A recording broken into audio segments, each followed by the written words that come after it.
Hello student, मैं लोकेश परार आपका स्वागत करता हूं आपके अपने यूट्यूब चैनल मैथ वाला पर। आज हम एक्सरसाइज 6A जो न्यूटन का मध्यरूपता का मैथ उससे राशियों के परिवर्तन दर पढ़ रहे हैं। तो पिछली क्लास में उसके बेसिक के बारे में हमने सब कुछ आपको बता दिया है, ठीक है, और उसके कॉन्सेप्ट भी हमने सॉल्व करा दिए हैं। तो ये इस एक्सरसाइज में हमने क्वेश्चन को लगाना सीखते हैं। तो उसमें हमने एक टॉपिक हमारे पास ये है कि हमने सीखा क्या था, उसके लिए हमें क्वेश्चन में करना क्या है। तो देखिए हमारे पास थोड़ा सा एक टॉपिक है इसमें कि हमें इसमें एक चीज़ पढ़नी है कि जैसे मान लो कि मान लेते हैं माना किसी वृत्त का क्षेत्रफल, यानी किसी वृत्त का क्षेत्रफल 5 सेंटीमीटर स्क्वायर प्रति सेकंड की दर से क्या हो रहा है, बढ़ रहा है ना। अब वो बढ़ रहा है ना, तो बढ़ रहा है तो क्या हो रहा है, काम क्या जो है कंटिन्यूस हो रहा है। तो जो काम कंटिन्यूस हो रहा है, जो चल रहा है ना, वो अवकलन होके आया है ना। उसका अवकलन तो पहले से ही एक क्वेश्चन में हो चुका है। तो क्या लिखोगे आप इसको लिखेंगे dA/dt = 5 सेंटीमीटर स्क्वायर प्रति सेकंड, यानी सेकंड समय के सापेक्ष। कहीं भी कुछ भी कैसे भी बदलाव होता है किसी में, तो वो क्या के सापेक्ष होगा, समय के सापेक्ष होगा, ठीक है। तो ये है हमारा समय के सापेक्ष। तो ये क्या हो रहा है, बढ़ रहा है। अगर यही होता कि यहाँ वृत्त का क्षेत्रफल 5 सेंटीमीटर स्क्वायर प्रति सेकंड की दर से क्या हो रहा है, घट रहा है। तो घट रहा है तो हम इसको क्या लिखेंगे, घट रहा है तो हम इसको लिखेंगे dA/dt = -5 सेंटीमीटर स्क्वायर प्रति सेकंड। अगर घट रहा है तो माइनस में लिखेंगे और बढ़ रहा है तो प्लस में लिखेंगे, ठीक है। तो इस तरीके से हमारे ये टॉपिक हैं, हमें इन पर ही हल करना है। बाकी आपको किसी भी कोई भी डाउट हो तो पिछली वाली क्लास को जरूर देखें, जैसे कि आपकी समझ में आएगा कि हमें क्या सीखना था और क्या करना है, ठीक है। तो आइए क्वेश्चन नंबर 1 से स्टार्ट करते हैं कि हमारा पहला क्वेश्चन क्या है। तो आपको क्वेश्चन तो स्क्रीन पर दिखाई देगा। देखिए आपका पहला क्वेश्चन है कि एक वृत्त के क्षेत्रफल के परिवर्तन की दर, इसकी त्रिज्या r के सापेक्ष निकालनी है। जब क्वेश्चन में बोला है कि r के सापेक्ष, तो आपको r के सापेक्ष ही करना है। अगर नहीं बोला है तो t के सापेक्ष करना है, क्योंकि जब भी कोई परिवर्तन होता है वो t के सापेक्ष यानी समय के सापेक्ष ही होता है, ठीक है। तो देखिए वृत्त के क्षेत्रफल में परिवर्तन की दर, इसकी त्रिज्या r के सापेक्ष ज्ञात कीजिए। जबकि अब पहला क्वेश्चन है कि इसकी जो त्रिज्या है, यानी वृत्त की जो त्रिज्या है वो क्या है। तो वृत्त की जो त्रिज्या है r बराबर दिया हुआ है कितना, 3.5 सेंटीमीटर। r बराबर दिया है 3.5 सेंटीमीटर। तो हमें इसके क्षेत्रफल के परिवर्तन की दर किसके, r के सापेक्ष निकालनी है। तो यहाँ हम लिखेंगे वृत्त का क्षेत्रफल, वृत्त का जो क्षेत्रफल है A क्या होता है, πr²। अब πr² है तो काय के सापेक्ष करना है, r के ही सापेक्ष हमें करना है। तो देखिए इसका डिफरेंशिएट करते हैं dW r के सापेक्ष।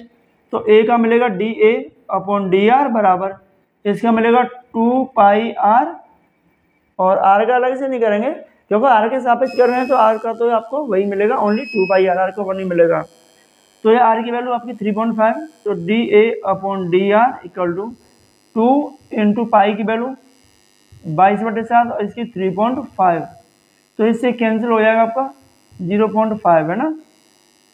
तो dA/dt = ये मिलेगा 44 × 0.5 मिल गया। तो इसमें आप गुणा करेंगे तो क्या मिलेगा हमें, dA/dt = 20 सेंटीमीटर स्क्वायर प्रति सेंटीमीटर। अब फिर प्रति सेंटीमीटर इसलिए क्योंकि त्रिज्या का में सेंटीमीटर में है, और क्षेत्रफल जो आ रहा है वो भी सेंटीमीटर से आ रहा है। तो क्षेत्रफल को तो स्क्वायर में लिखेंगे, सेंटीमीटर स्क्वायर प्रति सेंटीमीटर, क्योंकि त्रिज्या के सापेक्ष किया, यहाँ टी लिख दिया, सॉरी r ही लिखना है, टी लिखते लिखते टी की आदत पड़ गई, तो सेंटीमीटर है, ठीक है। तो ये है हमारा पहला क्वेश्चन, देखिए। और इसके बाद में सेकंड क्वेश्चन कराते हैं। ये है आपका फर्स्ट क्वेश्चन, ठीक है, ये हो गया आपका। अब वो क्या सेकंड क्वेश्चन देखते हैं। तो देखिए सेकंड क्वेश्चन क्या है। सेकंड क्वेश्चन है, एक वृत्त की त्रिज्या में 5 सेंटीमीटर प्रति सेकंड की दर से वृद्धि हो रही है।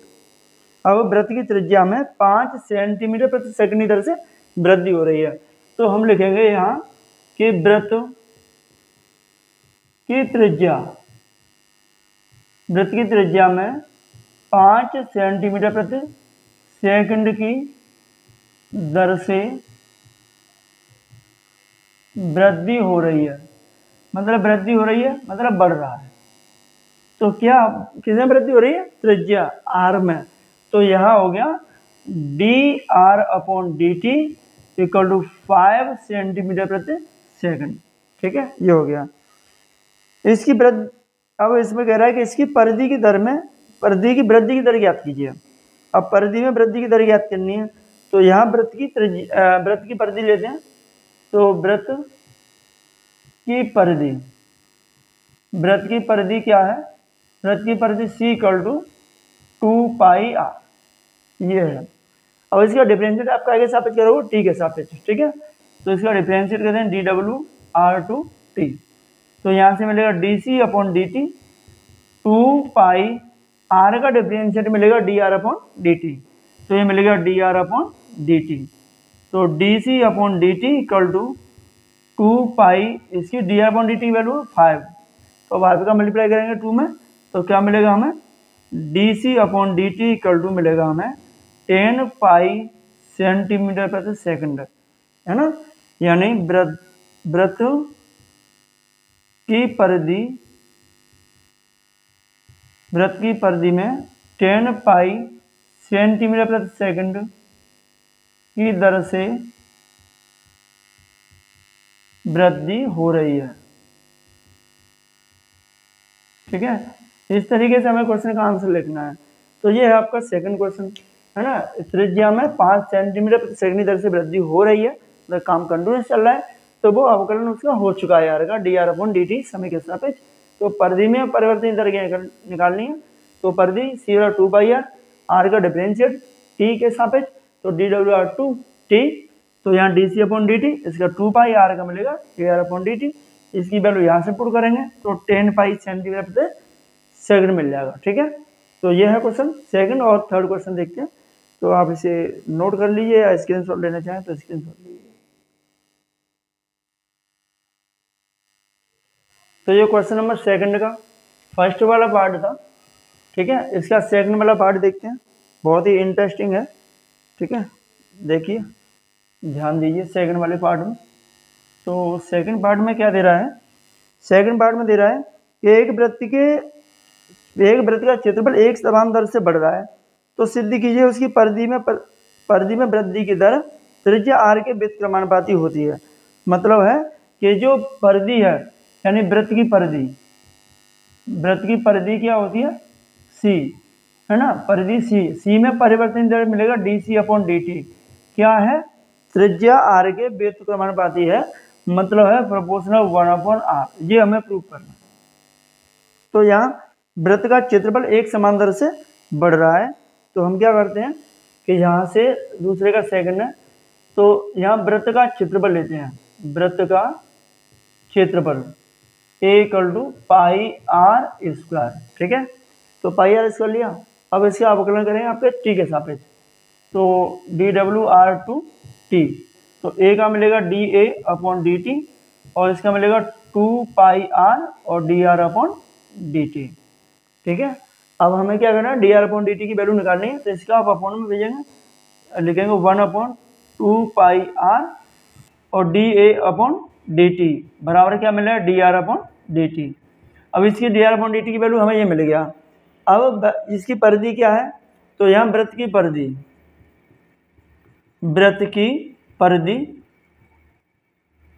परिधि सी इक्वल टू 2 पाई आर।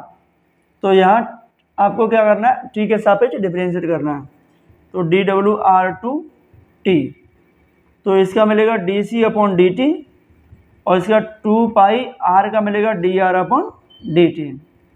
अब आर की वैल्यू यहाँ से, इसकी D R upon D T की वैल्यू यहाँ से पुट कर दीजिए, यहाँ से उठा के ये वैल्यू पुट करेंगे, तो D C upon D T equal to 2 pi, और इसकी वैल्यू 1/2 पाई आर और D A upon D T, ये मिल गया।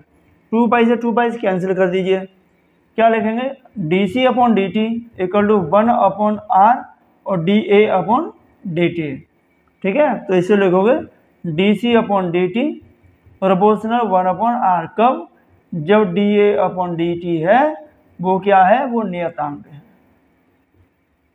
ये कांस्टेंट है। ठीक है, तो यही हमें सिद्ध करना था कि जो वृत्त की परिधि की परिवर्तन दर है वो त्रिज्या r के व्युत्क्रमानुपाती होती है। ठीक है, तो नोट कीजिए, दूसरे का सेकंड क्वेश्चन है और इसके बाद में थर्ड क्वेश्चन कराते हैं। ठीक है,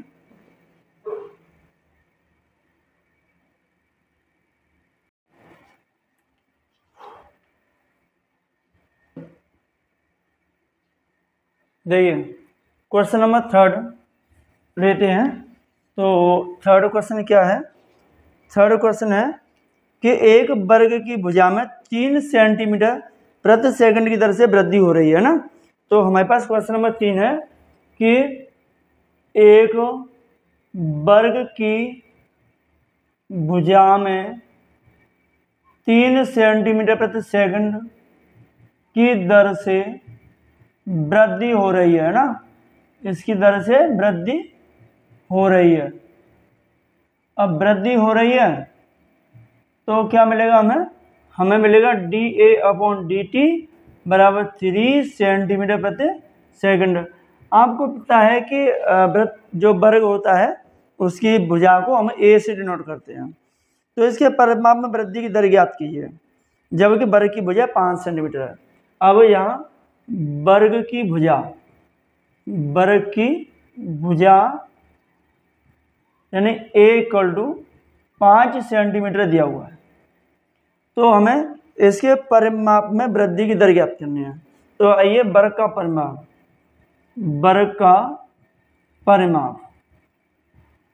परिमाप P इक्वल टू क्या होता है 4a। वर्ग का परिमाप होता है 4a। ठीक है, तो इसका डिफरेंशिएट करते हैं हम dw/r2 t के सापेक्ष। तो इसका मिलेगा dp upon dt equal to 4a का क्या मिलेगा, a का मिलेगा da अपॉन dt। तो यहाँ dp upon dt equal to मिलेगा 4, इसकी वैल्यू यहाँ से रख दीजिए 3। अब a तो बची ही नहीं जिससे हम ये रख सकें, तो क्या मिलेगा हमें dp upon dt equal to 12 centimetre प्रति सेकंड। ठीक है, तो यहाँ वर्ग के परिमाप में 12 सेंटीमीटर प्रति सेकंड की दर से वृद्धि हो रही है। ठीक है, इस प्रकार लिखा जाएगा। तो ये है आपका क्वेश्चन नंबर थर्ड। तो देखिए बहुत चीज़ें हैं जो काम कंटिन्यूस चल रहा है वो अवकलन हो गया है। वर्ग की भुजा में 3 सेंटीमीटर वृद्धि हो रही है तो डी अपॉन डी टी दिया हुआ है और वर्ग की भुजा भी दी है कितना 5 सेंटीमीटर, लेकिन यहाँ तो ए बचा ही नहीं तो हो ही जाता। तो वर्ग का परिमाप 4 है। ठीक है, तो उसका मिलेगा हमें। तो ये हो गया आपका क्वेश्चन नंबर थर्ड। फोर्थ देखते हैं, इसके बाद में इसे नोट कीजिए और फोर्थ क्वेश्चन देखते हैं क्या है।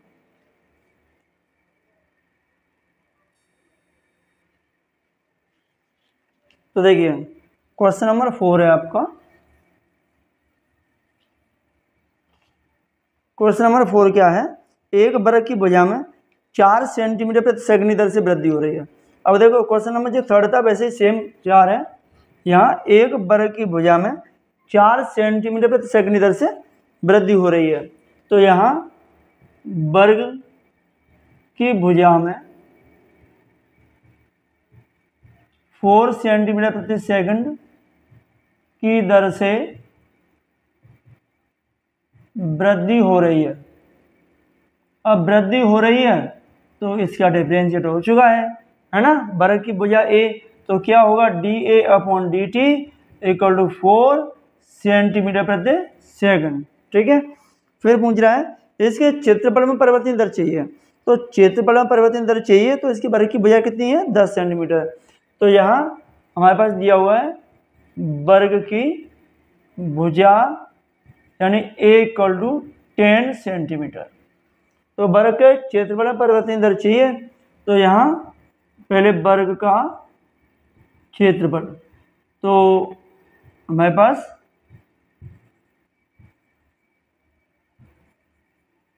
मार्कर चलिए क्या कर दिया,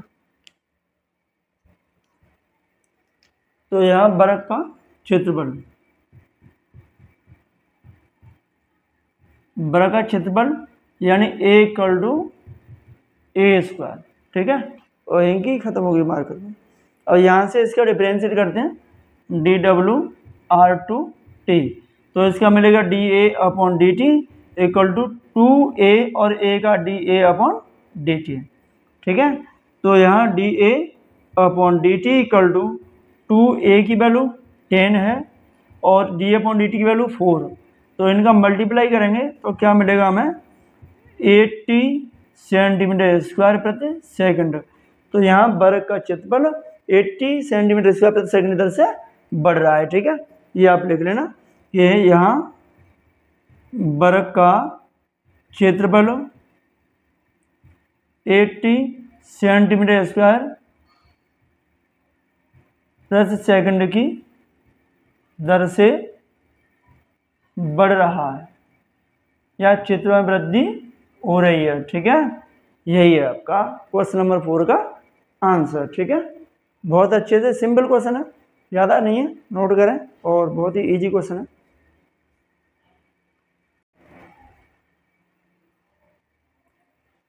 देखिए एक्सरसाइज का क्वेश्चन नंबर 5 है, बहुत ही इजी क्वेश्चन है, ज़्यादा टेंशन लेने वाली बात नहीं है। बस यहाँ से क्या है कि अब थोड़ा सा मैथ ऊपर की तरफ बढ़ते ही जाएगा, दोस्तों थोड़ा ध्यान रखना है।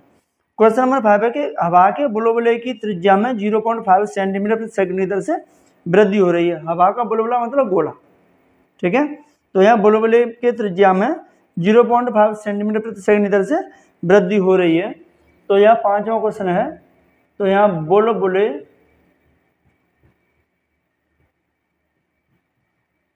की त्रिज्या में 5 कितना दिया हुआ है 0.5 सेंटीमीटर प्रति सेकंड की दर से वृद्धि हो रही है, ठीक है। तो यहाँ क्या है आपको मिलेगा, यहाँ मिलेगा dR/dt = 0.5 सेंटीमीटर प्रति सेकंड, है ना, हो रही है, अवकलन हो चुका है। इसके बुलबुले के आयतन वृद्धि की दर ज्ञात कीजिए जबकि बुलबुले की त्रिज्या, अब यहाँ बुलबुले की त्रिज्या, बुलबुले की जो त्रिज्या है R = वो है आपकी 2 सेंटीमीटर। तो इसमें बुलबुले के आयतन में वृद्धि की दर हमें निकालनी है। तो यहाँ बुलबुले का आयतन मतलब गोले का आयतन, बुलबुले का आयतन, बुलबुले का आयतन यानी V = 4/3 πr3, गोले का आयतन, ठीक है। तो इसका डिफरेंशिएट कीजिए dWr/t, इसका मिलेगा dB/dt 4/3 πr3 का डिफरेंशिएट क्या मिलेगा 3r², और r का मिलेगा आपको dR/dt। तो 3 से 3 कैंसिल, dB/dt = 4 π, r की वैल्यू आपकी है 2, तो यहाँ आपका 2 का स्क्वायर इंटू dR/dt वैल्यू 0.5, तो यहाँ dB/dt = 4 π, इसका 4 × 0.5, ठीक है। तो 4 4 16, 16 का गुणा आप इसमें करोगे तो हमें मिलेगा ओनली 8 π सेंटीमीटर क्यूब प्रति सेकंड। तो बुलबुले के आयतन में 8 π सेंटीमीटर क्यूब प्रति सेकंड की दर से वृद्धि हो रही है, ठीक है। तो ये था आपका क्वेश्चन नंबर 5, ठीक है, नोट कीजिए। और अगला क्वेश्चन देखते हैं क्या है, ठीक है, नोट।